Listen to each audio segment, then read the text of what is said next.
Okay, what's going on, solarpreneurs? We are back with another episode, and we got someone that I got referred to by a good friend of mine, one of the best in the industry, Ashton Buswell. I went up to him and I'm like, "Hey, who do you know that could do a killer podcast?" And this was like the first guy he referred me to. So excited to have on the co-founder and COO of Flex Power, Mr. Alex Ross. Thanks for coming on the show with us today, my man. Yeah, I'm excited to be here. Yeah, should be a good time. Anyone that Ashton recommends, they're gonna bring the fireworks. They're gonna bring the heat. So you got high expectations, man. You ready? I'm flattered he thought of me. At the very beginning, me and him go way back, and I'm excited to be here and share my thoughts and make the space a little bit better. Well, good. So yeah, we're gonna get into your story, and I know Flex Power has been going for about 3 years. So I'm excited to hear how you guys got going with that, and your vision and everything. Sure. So yeah, let's just start it off. What was, I guess, before we get into the Flex Power stuff, what was like your background? How'd you get into door to door? I don't know if you did other. I think you did pest control, if I remember right. But yeah, I've dabbed in it now for a while. Like, obviously, my story is pretty similar to probably a lot of people out there.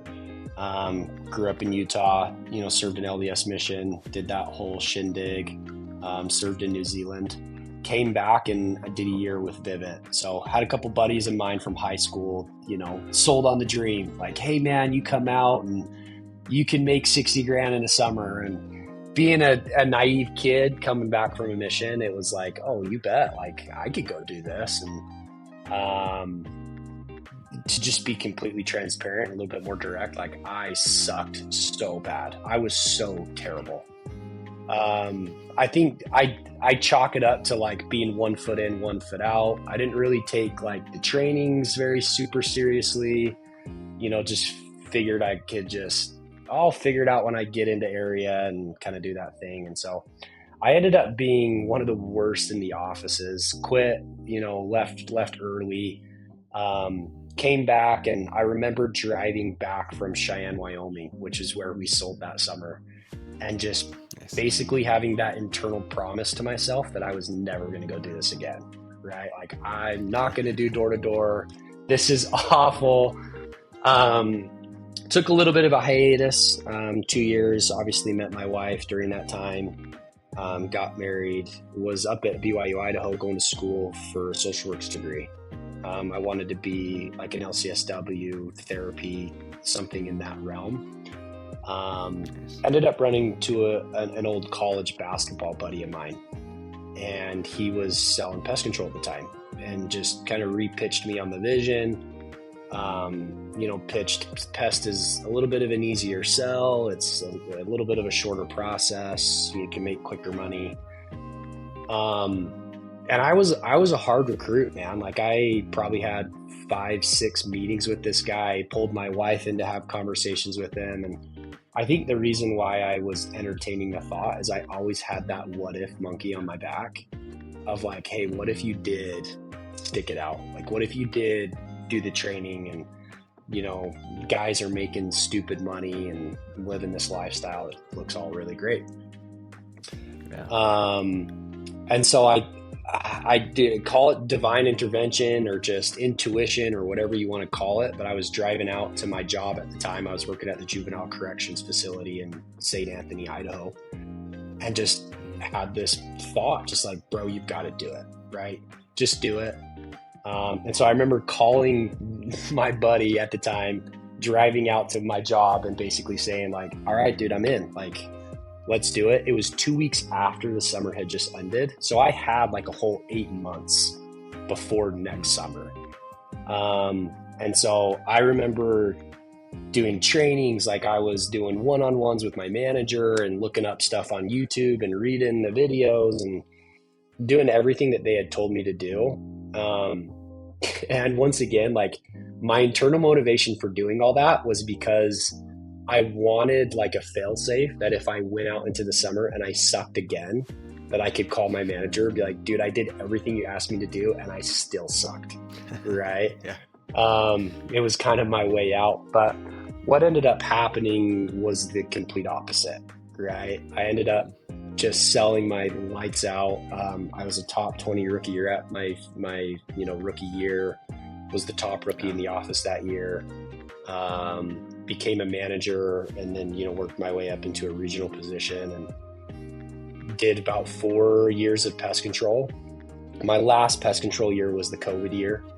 That was a fun year for all of us, and trying to figure out how to navigate the country being shut down. And I remember knocking in Florida with, gloves and a mask, and you're sweating, just dripping down your back, and all the fun memories. But it was after that year that I graduated with my master's degree and just hit that crossroads, right? I was bored of pest. I really didn't want to do it anymore.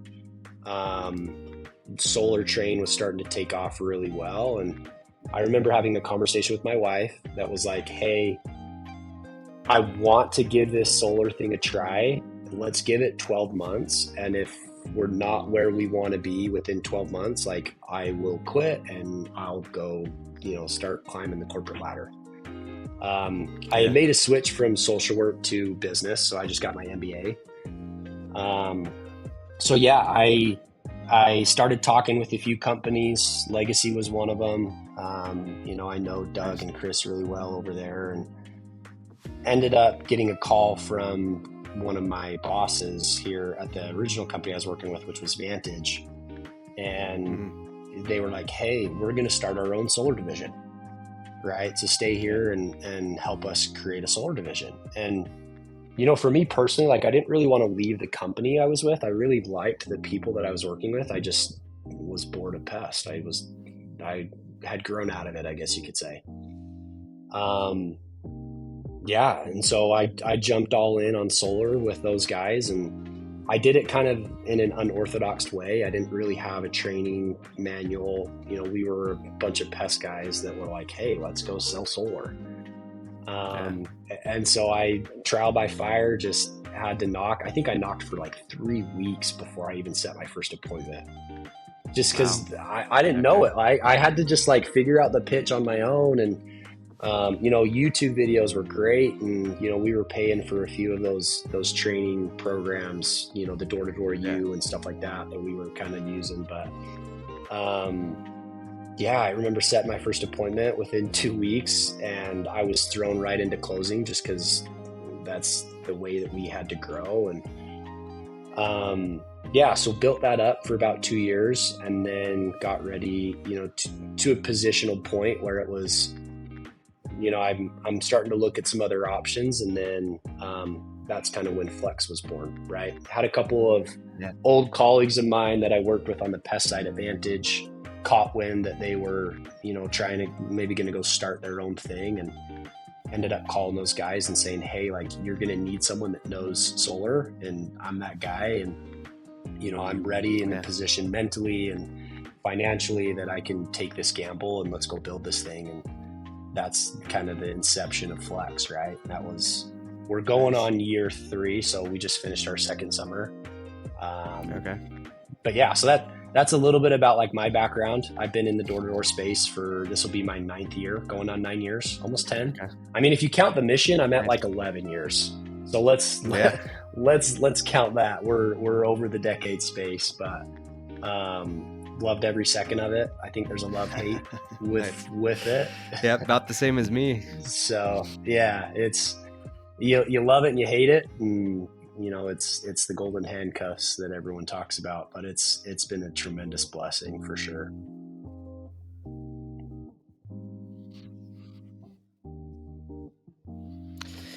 Yeah, no, that's cool, man. It's funny. It's a pretty similar story to me, except the one difference was as I was terrible in pest control. I never figured pest control out. So I got respect for you guys that actually were the top reps in pest control and figuring it out. Bro, I mean, it's a quick sell. It's just super fast. I mean, don't get me wrong, dude. It was fun, and obviously I was able to sell in Florida there, selling bugs. And dude, there's bugs everywhere. So it's a different sell, that's for sure. But a lot of training went into it. I attribute it to that 8 months I had to train. No, that's killer. And no, I see a lot of good guys come out of Vantage too. I mean, we just had Tom Karen actually on the podcast a few weeks ago, Yeah, and super cool. cool. Yep, cool hearing his story. And then, yeah, I don't know if you know Logan Lefebvre. He's out here in I do. San Diego too. Yeah, I know he Yeah, came from Vantage, so. Logan was an OG Vantage Solar guy. Back when we first started Vantage Solar, it was me, Logan Lefebvre, Wes Morris. Like it was 3-4 core guys, and then we just built it from there. I know he ended up, kind of venturing off and doing his own thing and having success with that. But yeah. Logan and I go back, and Tom's obviously a super good role model, great friend of mine, and just an OG legend in the space. So yeah, there's a lot of good guys that come out of that org. Yeah, no doubt.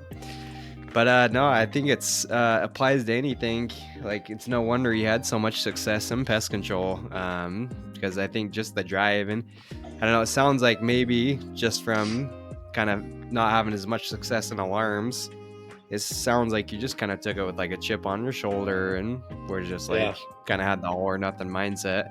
Because if you wouldn't have that success in pest control, do you think you would have just, I think you said that you were just going to go to like a corporate job if it didn't pan out that summer? Yeah, that was the plan. Like I was going to school, Rexburg, right? I was doing my social work thing. I was kind of gearing up mentally, emotionally to go into the counseling space, right? Like I was working out of the juvenile corrections, dealing with like the hardcore kids, right? The kids that had committed murder and they were sentenced to prison.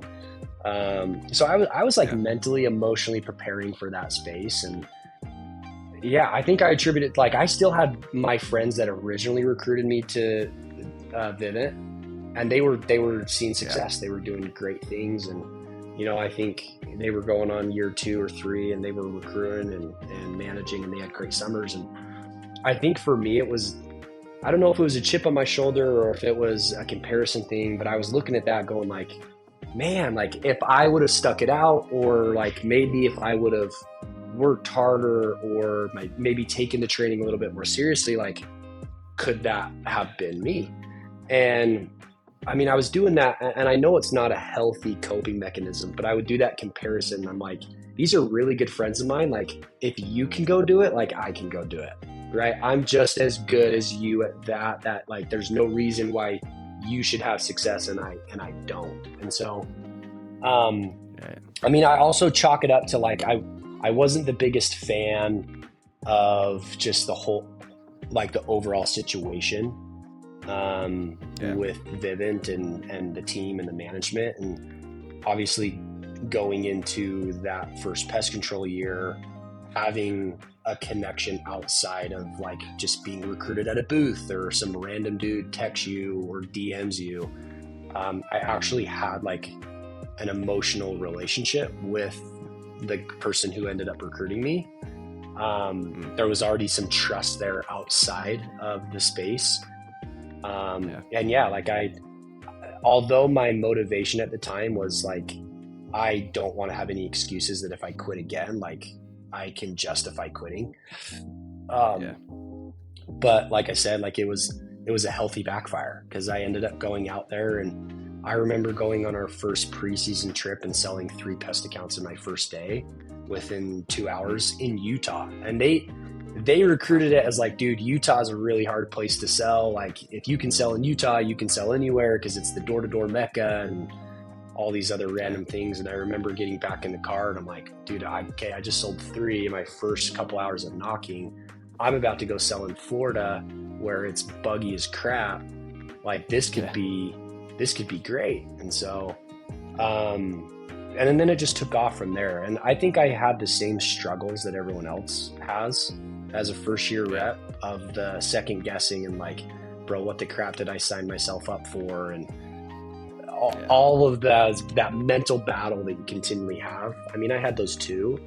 And I'm not that type of person that's like, oh, I never bageled, right? Like you get those managers that are, oh, I've never bageled. And I'm like, dude, no, I've bageled plenty of times. And there was a lot of days where, emotionally, mentally, I wasn't in it, but you just find this groove, and then you just put your head down and you try and zone everything else out, and you just go, you just work. And, then when you come back into consciousness, you'll look at your watch and 6 hours have gone by and you got 6 sales on the board. Yeah. I love that. And I wish more solar guys would treat it that way, because you look at solar, there's not too many guys that are putting their heads down and knocking like that. Yeah. We're so used to making big commissions, and you got some lazy guys in solar compared to pest control. So Still out there. Every solar guy should go. Yeah, every guy should probably go to a summer pest control and come back, and I think they would blow the top off. I would easily put, as far as like the door-to-door skill goes, I would easily say that pest controls require, they've just got the skillful guys, because it is reliant on just pounding doors. Yeah, 100%. But so I'm curious, because you said sounds like solar took you a minute to adjust and have success. Yeah. And I'm actually kind of surprised by that, because most guys that killed it in pest control, at least that I see, a lot of them come over and are at least pretty good at the setting part of it, just because I think that's kind of like, I don't know, in my head, I kind of equate like a solar set a little bit similar to like a pest control cell, because it's like, done at the door. It's just kind of a quicker interaction and everything. So for you, you said it took you a couple weeks to even start like setting consistent appointments, I think. So what was like the toughest adjustment for you, or why do you think it took you a minute to like adjust to setting appointments in solar? Yeah, dude, it's a great question. And it's something that I teach our new reps. Obviously, coming from a pest background, and even all my partners, we all come from a pest background. So we get a lot of pest guys coming through the doors, just because that's our networks, and that's the people that we know. I know for me, and obviously I can't speak for everyone, but for me, it was learning the difference between the pest cell, which is very, very emotional. It's very quick. It's very like, hey, here's the problem. Here's the solution. Let's get this going. My guy's going to be here tomorrow. Go grab your credit or debit card. Like, we're doing this right now.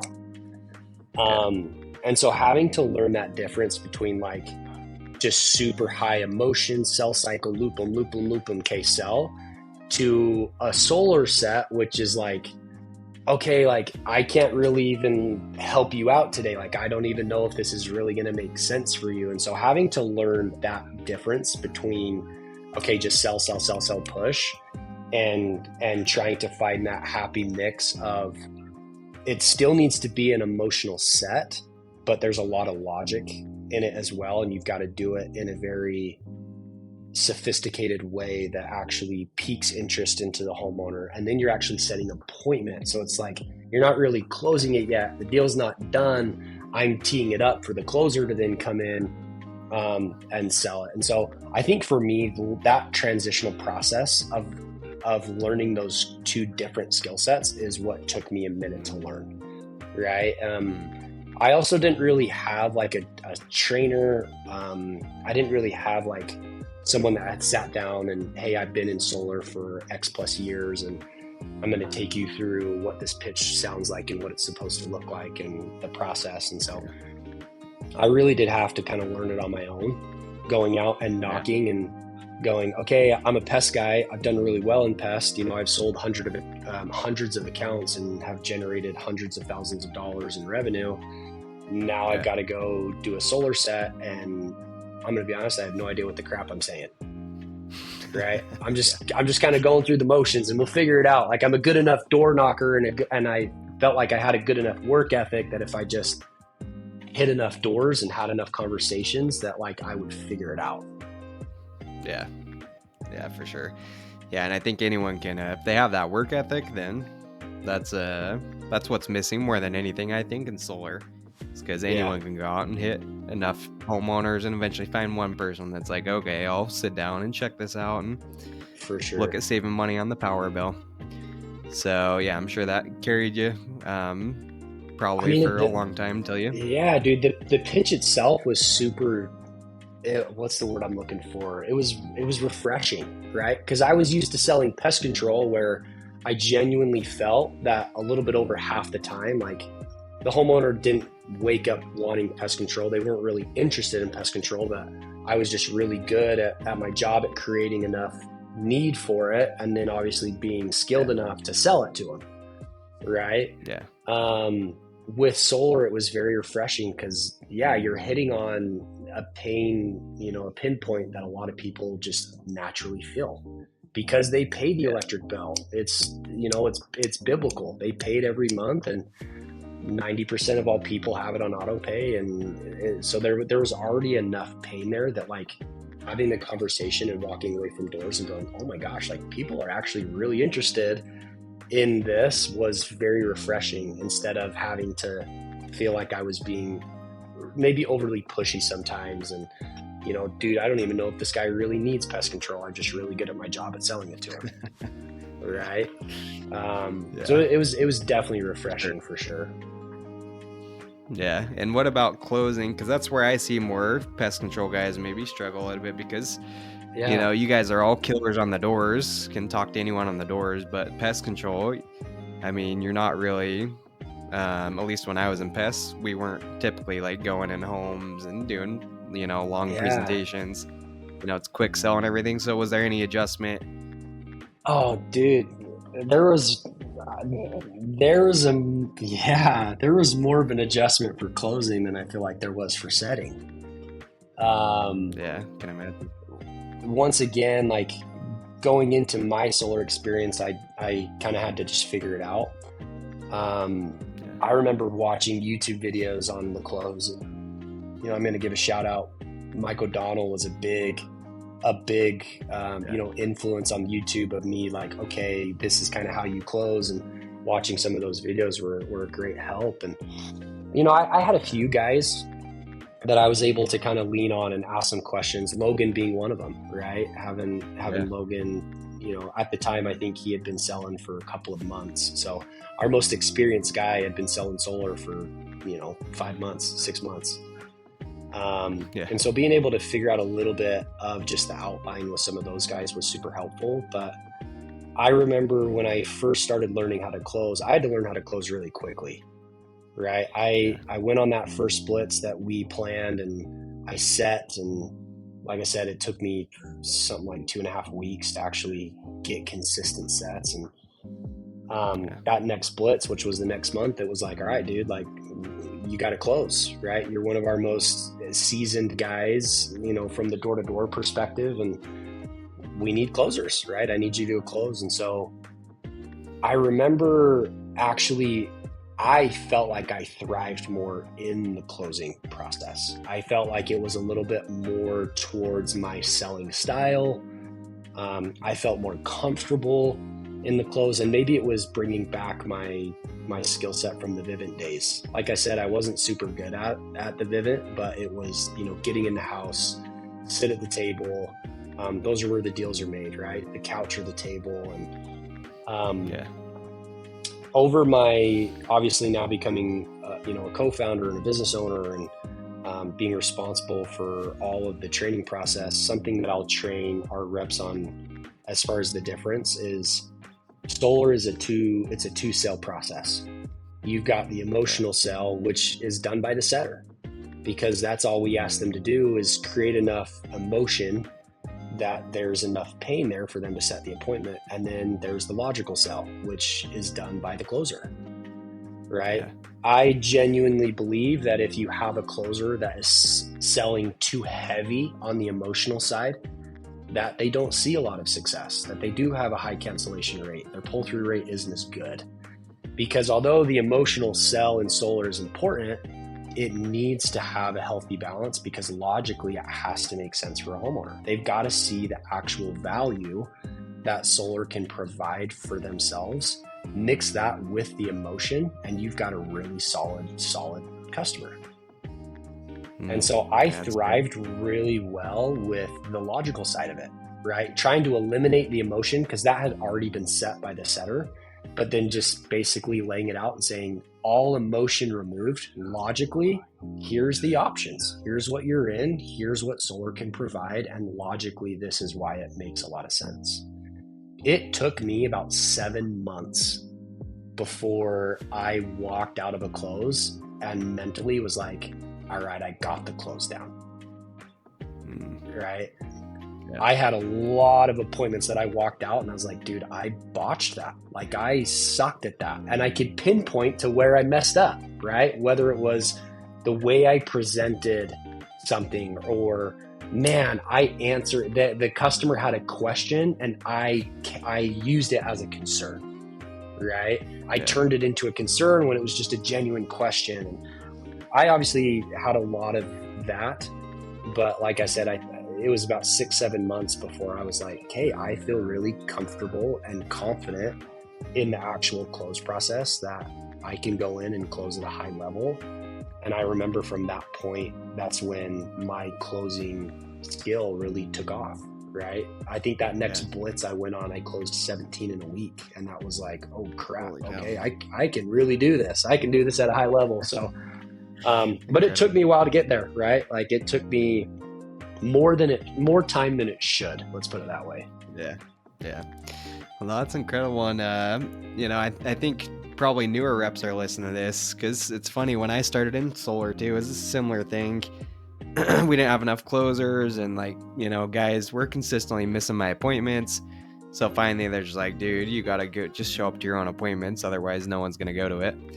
And so I'm like, all right, and just got thrown into the flames. And I think that's how a lot of us, maybe old school people started, is we just had to go figure it out. Absolutely, man. So I look at all the training and resources, and most companies, they get like a ton of good training and can shadow some super solid closers before they start going and closing their own deals.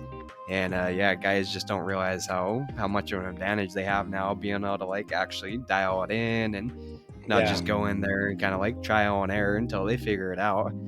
So anyone listening to this, it's take advantage of the shadow like solid guys. And maybe I'm sure there's still companies where guys get thrown in, but it's much more common to have like some at least solid experienced closers. 100%. And I mean, I want to echo that with like, I obviously wouldn't change my experience, but obviously having the training and having guys that have gone through it, like, lean on those guys, because they're going to make the learning curve that much quicker, that much faster.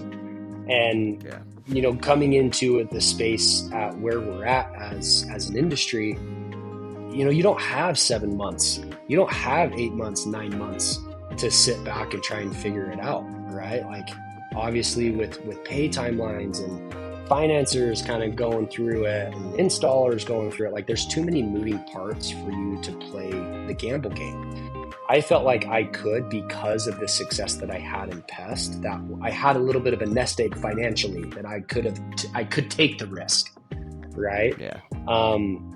But most guys don't. And so I agree with you, man. You got to lean super heavy into the training, super heavy into, those goats in each and every single company.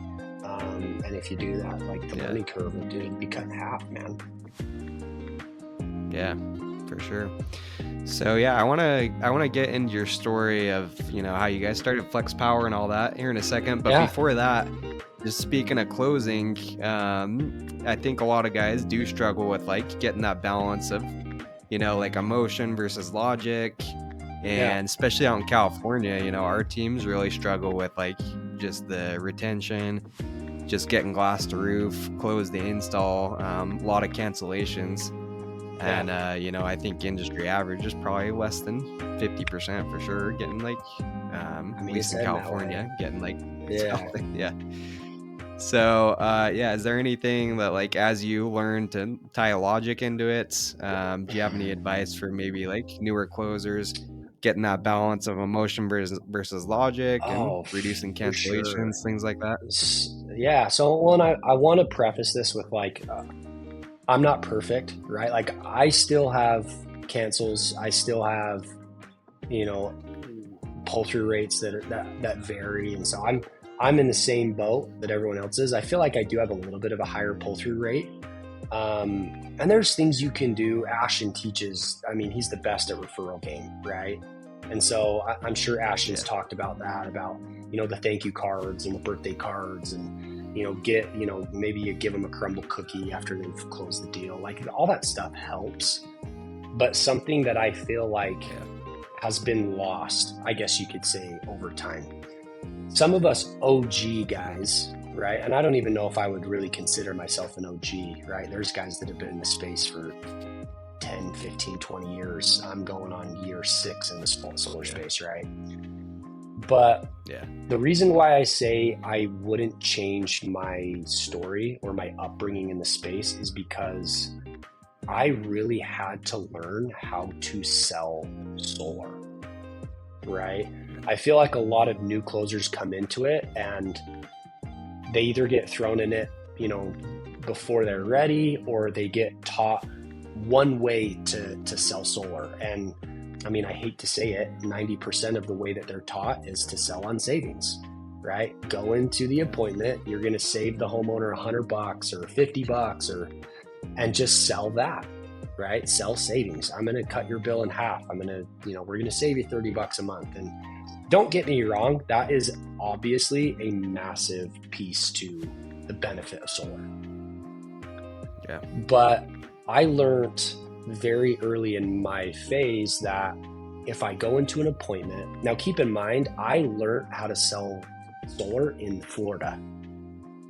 I also attribute that to to the way that I sell, because in California, they're paying, 30, 40 cents, even, down in San Diego, SDG&E, they're like 50, 55 cents. Yeah. Like, it's crazy. I can go in and sell a PPA at 20 cents and save the homeowner $300 and still make a crap ton of money. I learned to sell in Florida, where the kilowatt hour rate was 11 cents at the time. And so I'm walking into these solar appointments where I'm like, okay, for me to make any money, like, I'm not going to be able to sell on saving the homeowner $50 a month just because it's not possible, right? Yeah. And that's maybe why it took me a little bit longer to learn the closing process, because I really had to, peel back my close process layer by layer and really find out what the benefits of solar were, more than just saving the homeowner money. I had to really dig into, the home value side, and okay, well, does solar really add value to the home?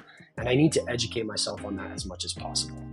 Okay, really, how does this federal tax credit really work? And what can the homeowner do with that tax credit, right? And so I was able to really dig into the tax credit side of things and learn how solar is a benefit on that side.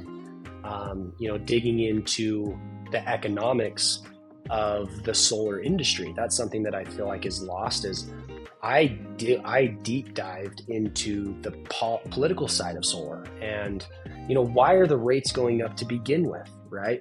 I remember sitting in some appointments, and the way that I was originally kind of selling it was like, oh yeah, our rates are going to increase, and you get those homeowners that are like, I don't think they're going to increase. They haven't increased in 50 years or whatever.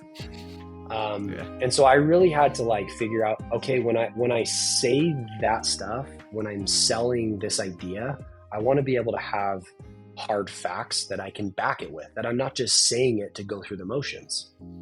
And so I think the biggest difference on at least my selling style and what I've really tried to teach our closers was how to sell the value of solar. And if we can save them money, that's just the cherry on top. That's just the bonus. But if I can sell them on, hey, switching the bill from point A to point B is a benefit, and here's why. It's a fixed rate. It's a payoff amount, right? You can stop paying the utility bill in a future day. I can circle the day on the calendar when you can stop paying the bill. Oh, you're going to get this federal tax credit, and here's all the really cool things that if you know how to leverage it, you can do with it. And so selling more on that, what I've noticed is when people buy from me, they're bought in on solar, not just saving $10 a month. I think what you find sometimes is a homeowner gets really excited emotionally about saving $20 a month, but then once the closer leaves and the emotion level comes down and they start thinking about it logically, they're looking at it going, $20 a month savings is not worth the headache of solar. It's not worth the gamble of going through all this and putting holes in my roof. And, what if I want to sell it? It's just not worth me saving $20. So I'm going to cancel. Whereas if they're bought in on the overall picture, the pull-through rate's higher. Yeah, that's so good. Yeah, and I think some of the best closers I've seen, like they know all this stuff and they've done the research, understanding like the finer points, but they explain it super simple. They're not like going insanely in depth with the homeowner. Oh yeah. Maybe you have like some more analytical people, because that's another thing that I see on guys I'm training. Like sometimes they go in this research mode, figure out all these things. But especially setters, sometimes they struggle more with this because they'll research all these things, then they'll try to like talk about these points as they're setting appointments on the doors. And it's like homeowners just get confused and in the weeds and all this stuff. I'm like, no, I'm like, hey man, it's good that you know all this stuff, but it's like simplify keep it simple, it, right? don't 100%. go into. And something that I've told our guys is I'm like, look, fellas, like in the grand scheme of things, unless they're like an engineer or someone who really thrives on like the nitty gritty, they don't care why their electric bill is going up 20%. Yeah. They don't care. Yeah. All they see is I'm paying X amount of money and I need a really good reason as to why I should take that money and put it somewhere else. Right. And so I echo that. Like, obviously, I don't think I'm the know-it-all in the space. I think I know a lot more than, the average Joes, and probably a lot more than most people do in the space. But it's taken me a while to learn, like, hey, I don't want to word vomit on these people. Obviously, I have this wealth of research and this wealth of knowledge that I've done, and I want to be able to pull it out when I need to. But if you don't need to, and you've been able to accomplish what you're trying to accomplish within each section of your close, don't keep going down the rabbit hole, right? Like, make your point, and if you can tell that the homeowner gets it, then keep going. And so I noticed that as well in guys that I train. I'll have to pull them aside and I'll be like, dude, you made the point and you actually saw his facial expression that he got the point. Like, don't keep going down that point. Make the point with as little information as necessary and then keep going. Yeah, for sure. And then, I think for people that can understand that too, for me, it brings me like more confidence. Like, I'm more confident when I understand, like the reasons why behind it, like why are the rates going up, why are that, then I can like tell the homeowner more confidently. And I think it just comes across more like subconscious too. Just confidence that you actually understand that it really is going up, that it's not just like, what our manager said, hey, tell everyone the rates are going to go up. But for me, it like brings more confidence in knowing all those reasons why. Because I think that's a big reason reps fell was, I had a buddy come out that's done pest control too, and we told him all the points, like, hey, tell him rates are going up, tell him it increased the home value, but he just didn't like fully buy it himself. He's like, okay, that's cool. And then the second the homeowner kind of like doubts him on that, then he was like getting in his head and be like, oh, maybe this homeowner's right. And he was like getting sold on why it's not like, why their bill isn't that bad and all that. I'm like, dude, you gotta believe what you're saying. Don't just tell them it's going to go 100%. Up and then not fully believe it. So there's got to be some conviction in what you're selling. You've got to be sold on the product that you're selling, right? Like, if you don't believe it, how are you going to portray that to the homeowner to get them to believe it? And so I encourage all those guys who might be listening, like if you're that guy, go ask questions, right? Like, go ask questions to your manager, not the basic questions of like, oh, how do I sell this better? But honestly, like, sit down and say, walk me through this, right? Like, I want to believe in this product just as much as you do, just as much as these homeowners do, right? When they can get to a point where they're sold on solar, it becomes so much easier to sell. Right. 100%. Yeah, it's like Grant Cardone says, sell or be sold, right? Gotta be fully sold on what we're offering people. So very important. So yeah, cool, Alex. So before we run out of time, I want to hear just about like Flex Power too. We didn't get into that Yeah. too much, but yeah, like why did you guys decide to start Flex Power? Why not just stay with like Vantage or whatever, the original Yeah. guys you're selling with? What like led you down that road? Yeah. I mean, it's kind of, I mean, there's a lot of angles, right? Obviously, starting your own company and starting your own business. And like I said, I can't take all the credit. I've got a wonderful group of partners that I work with. And, as a co-founder, I didn't have to shoulder the weight all alone. But I think we had gotten to a point, I know, and I can only probably speak for me personally. And this has no knock on any of the other people that I was working with, but I just felt like I was capped in my growth, right? I felt like I had a lot more to give, and I had felt like I had mastered, the pitch and the process, and obviously there was a lot more that I still had to learn, but I felt like I wasn't in the position to really thrive and come into my own, if you know what I'm talking about. And so there was a period there for a couple of months, a month or two, where I was maybe looking at other companies to see if I was finding, my value there.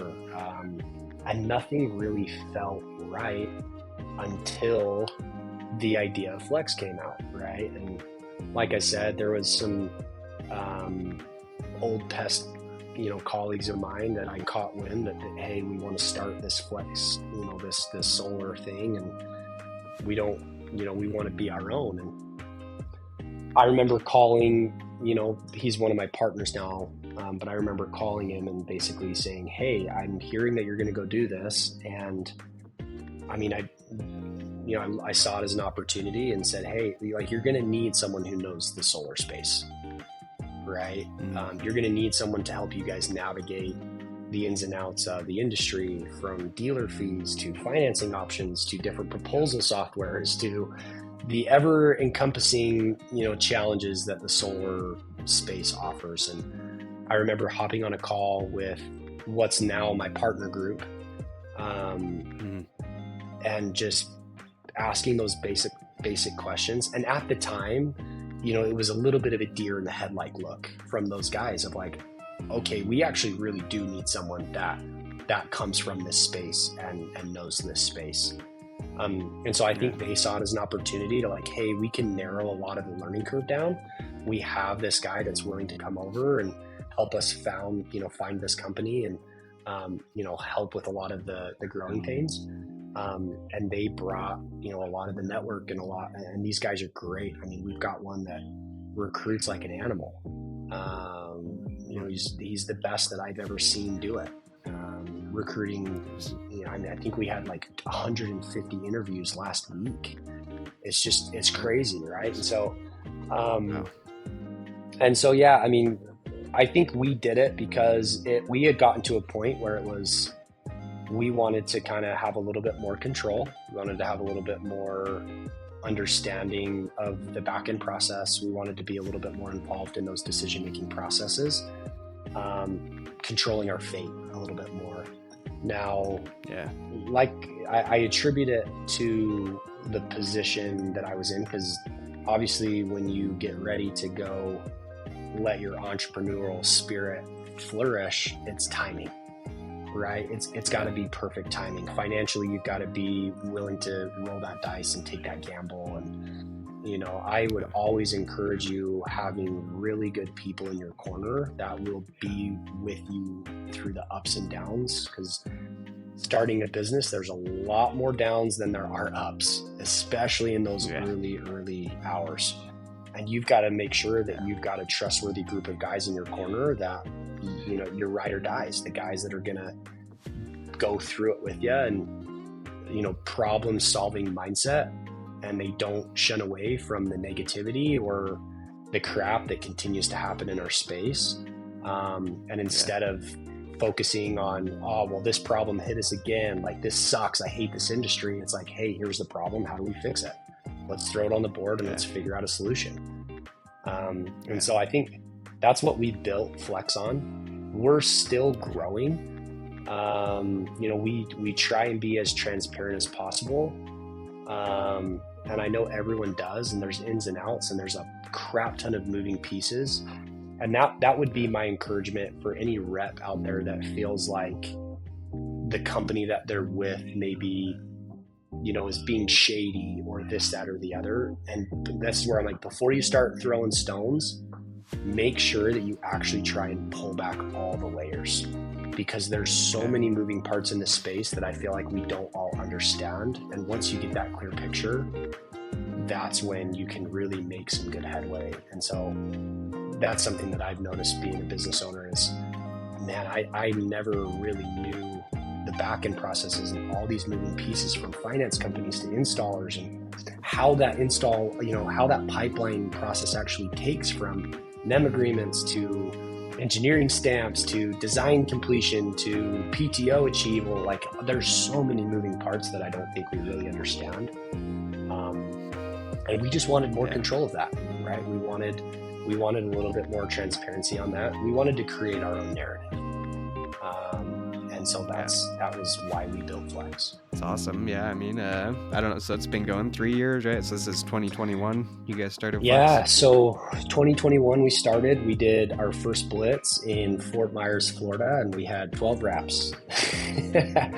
Nice. And it was a great experience, right? Like, I was obviously coming into that blitz, and I was the only closer because I had been closing for a little over 2 years at this time, and came in, and it was a lot of sleepless nights. It was a lot of training. I was teaching the guys how to set and closing all the appointments at the same time, and running the pipeline and having the relationships. We were using Legacy at the time, and having our relationships with Legacy and Chris and those guys over there. And it was a lot of work at the very beginning. Obviously, my partners at the time weren't super well versed in the space.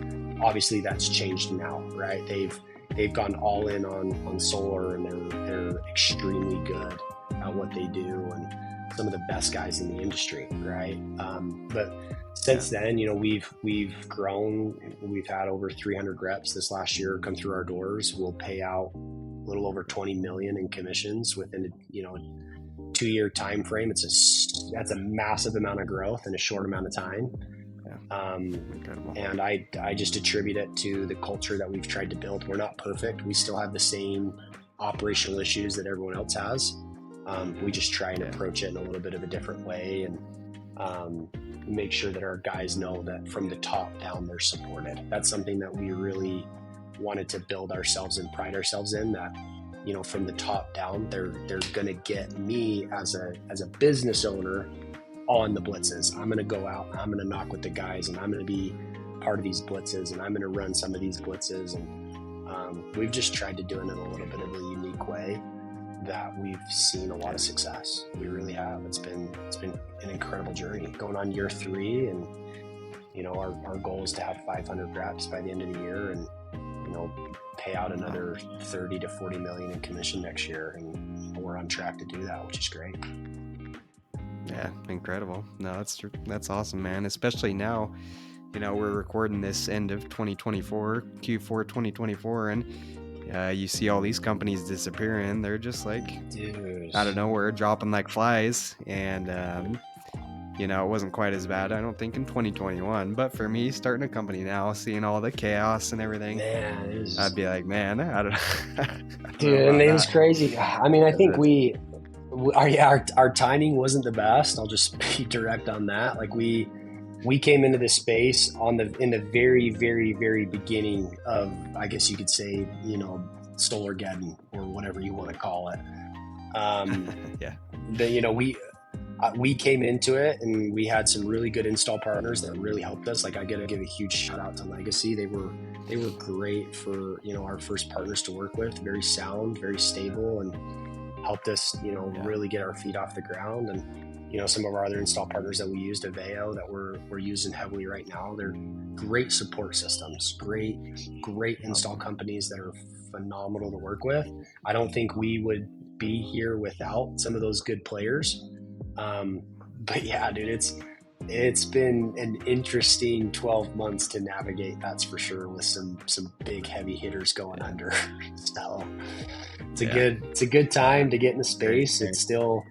It's still crazy, but crazy times are the best times to get into companies and starting a business and going and making Yeah. something right. So it's the best time. Yeah. No, awesome. Well, shout out to you guys to like thriving, because a lot of companies aren't thriving right now. A lot of companies are doing the reverse. So, I think once all the dust settles, there's probably not going to be a ton of players that are actually like growing and seeing improvements. So, it's awesome that Yeah, you and guys are coming through all this. So, I can't get. I progressing. mean, we're doing our best. We're making some hard business decisions that maybe aren't part of the norm, but our main focus Yeah. has been, hey, we might make some reps a little unhappy, but we want to make sure that we're around for the long haul, and we got to have a healthy business to make it through the whirlwind. And so I can't take all the credit. We've got an amazing ownership group. We've got an amazing partner network. And we've got amazing reps, dude. Like, I got to give our reps a freaking huge shout out for working their booty cheeks off and, keeping their heads down and focused, and helping us grow through, the industry pains. And they've been vocal about, what works and what doesn't work. And, I can't say enough good things about the sales reps that we have. It would take me hours to list all of them, but we've got an amazing group of sales reps and managers and owners that are pulling this thing through. Yeah, so good. Well, speaking of sales reps, I actually asked Ashton if he thought of any good questions I should ask you, because this is the first time us doing this podcast. Let's do it. And he told me something he's seen you just yeah. So this question from Ashton. But he said he's seen you just be super solid with like growing leaders and growing newer reps. And, obviously that's if you guys are doing those types of numbers, then yeah, you gotta be. So, what would you say has been something that's helped you grow, managers, leaders, help newer reps grow? What do you think has been like a key thing in helping like lots of newer guys grow and have success? Oh man, I mean, dude, we could probably spend a whole nother podcast on that alone. Yeah. I mean, something that I know, like I can talk from like a business standpoint, like something that we've tried to do at Flex that's just maybe a little bit different. And I'm not saying that we're the only ones that do this. So I got to preface that, right? Like, I'm sure there's other orgs out there that maybe do what we do, and hopefully they're seeing the same success that we see. But something that we've done from our onboarding process to like our training to actually implementation into the field, we run it completely different, right? And what I mean by that is, like, from my experience, it was, yeah, you get recruited and then your manager does your trainings and here's the training manual, and maybe the company's put together a group of videos and you can just watch them, and but it's really up to you, and you got to hold yourself accountable. And if you're not doing the trainings, like, no one's really gonna like walk your hand through it. And you might have a company that like, oh, we'll do some company trainings, but there's not really any like accountability that I had found when we started growing Flex. And I guess I can take a little bit of the credit here, because my original role within Flex was to create our training program, was to create that implementation process. And so something that we built is we adopted more of like a software tech training idea, which is, it doesn't matter who recruits who, they're going to be put into a training group or a training cohort. And then we developed our own LMS and our own training videos and our own quizzes and our own everything. And we have to, like, our reps have to go through that program. We have quizzes and assignments that they have to before we let them go on a blitz, right? And so I feel like we really tried to like make it more of spoon feeding and baby feeding our reps. But what we noticed is, if we held them accountable to the responsibilities that they, that we had built, that we saw better success quicker. Reps came out into the field more prepared and better, seeing quicker success. And that just attributed it into our managers, right? We noticed that if our rookie reps saw quicker success, which means they got paid faster, which means they were able to recruit better, which means they were able to grow faster. That just spilled over into our management team. And, with the support from what we've built with the recruiting prowess, we've just seen a tremendous amount of growth. And like I said, I can't take all the credit, but it's been a huge, huge thing that I attribute a lot of our success to, for sure. Love it. Yeah, and I think especially when you're talking blitz teams, I love that idea of getting guys more trained up before they go on these blitzes, because especially if they're new, I see a lot of companies, they just bring new guys onto blitzes, and it's like the first half of the blitz, the guys aren't getting anything accomplished because they're still like learning. They're taking like the whole blitz just to learn and everything. So yeah, it's 5-6 days before they even. Oh, for sure. Well, and for you business owners out there, maybe some of your managers, yes, it's a lot of work and it's a lot of time, but you got to think about what that does to the business as a whole, right? If you spend time actually training those reps and holding them accountable and making sure that they're learning the concepts and the material, you're going to save yourself 6, 7, 8 days on the blitz. And if that rookie rep gets a sale within the first day or two, they're on cloud 9. They're bought into the company, they're bought into the process, and they're bought into the company. Whereas in a rookie rep that, that first day, he's like, dude, I've never knocked a door. I still don't know what my pitch is. Like, I was told to show up here on this date and that someone would come knock with me and I'd get it figured out. I'm like, dude, this process is too in depth to do that and have success, right? And it's hard to grow that, man. Like, those guys aren't bought in because they got to knock for 8 days before they see their first appointment. Like, that's a hard ask to buy into that, for sure. Yeah, that's good. So good. So are you guys mostly doing blitzes then, or do you have guys in market all year round, or what's so we're a little bit different on that aspect as well.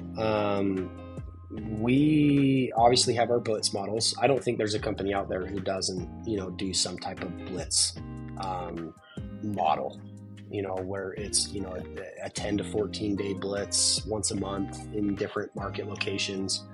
But something that I think we've done very well that I haven't seen reproduce at a high level is the summer model, right? Like that's pest control to a T. The whole entire pest industry is built around a summer model, and you go recruit and you go out and you sell in a location for 5 to 6 months, and you just go balls to the walls for that 6 months, and then you take the 8 months off. And so we've kind of adopted that pest control model into the solar game. And it's been our bread and butter, man. Like, we run a summer program. We have, good grief, 8, 9, 10, 11 different teams that are all relocating for 5 months during the summer months. And it's all day, every day, and they go hard. We do 80 to 85% of all of our yearly volume in the 5 months of the summer. Wow. That's awesome. That's our heavy model. And then guys. Okay. And then outside of that, guys are just kind of blitzing.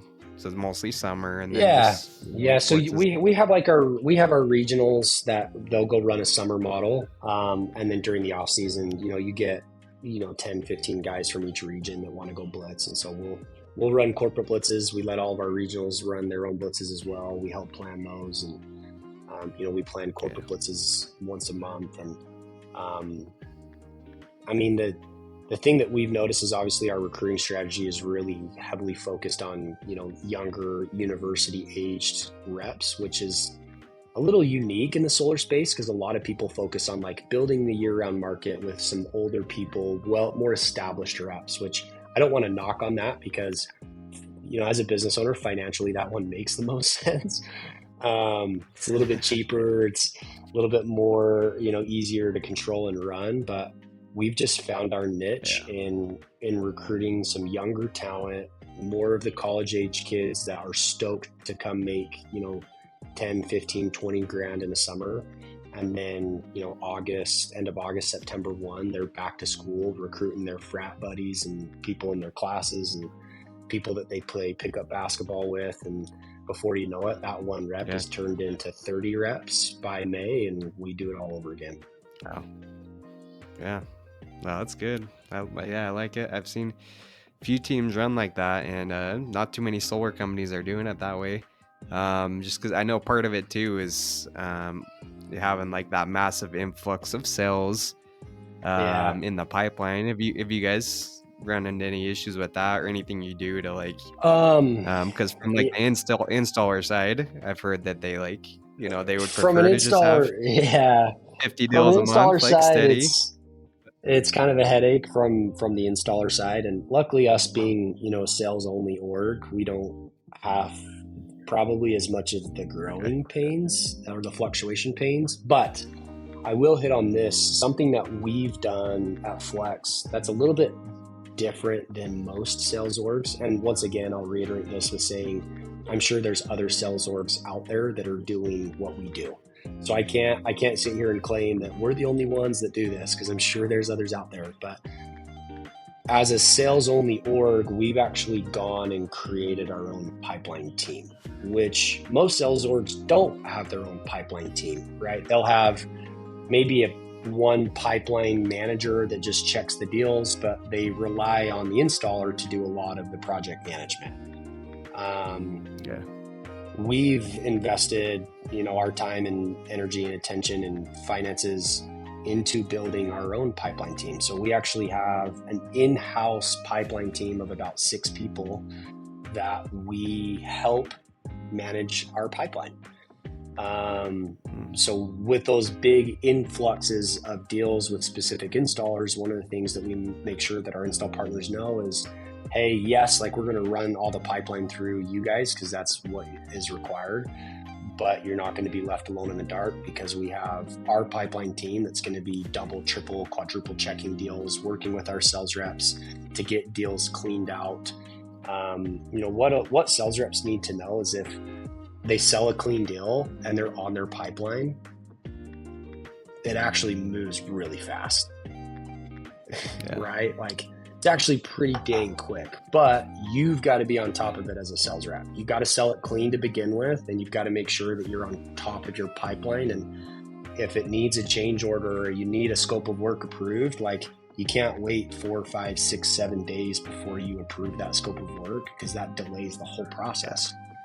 And so we found that out super early, and as a business owner, we decided, hey, we don't want just to sit back and trust that our install partners are doing their job, which most of them are, but it was, hey, we want to take matters into our own hands and make sure that we're doing everything we can on our end to have the resources to manage our pipeline, because it's our deals. We sold them, and I'm sorry, I don't care what installer it is. No one's going to care more about our deals than us. So, yeah, no doubt. Yeah. And I've definitely had to learn that the hard way, because I'm sure you've had some installers that are on top of it. They have account managers managing everything great, but then it's like you switch the installer and you assume that it's going to be a similar thing. And then all of a sudden you're like, oh, this is supposed to have a change order, and I didn't even hear about it for 2 weeks. I didn't even hear about it. Correct.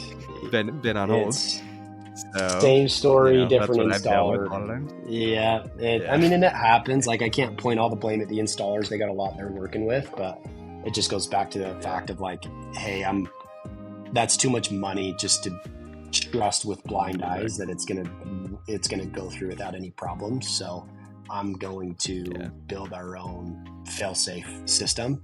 And we'll make sure that we catch the deals before the sales reps do, and we'll make sure and keep our side accountable. Yeah, so important. And anyone that doesn't have that, I think that's something that almost every closer needs to have their own like account manager or be managing themselves. So if not, it's like 100%. you said, no one cares as much as you do. So Correct. just got to be on top of it, and that's the guys that are having good pull-through rates and actually getting paid on the accounts too. Because Yeah, they're not, anal about their pipeline, which is good. It's a good thing to have in our space. Yeah, definitely. Well, Alex, it's been awesome. I know we're just over an hour here, so I know you got a whole company to run here. But before we wrap up, if guys wanna connect with you more, or maybe looking to, I don't know, doing a blitz with one of your teams or something, what's the best way to connect with you guys and connect with you more? Yeah, I mean, if I'm allowed to give them my phone number, I can give them my phone number. Yeah, call, text is the feel free. easiest way. The number you can catch me at is 801-717-7910. You can also find us on Instagram, right? Go to our Instagram page. It's FlexPWR. Send us a DM.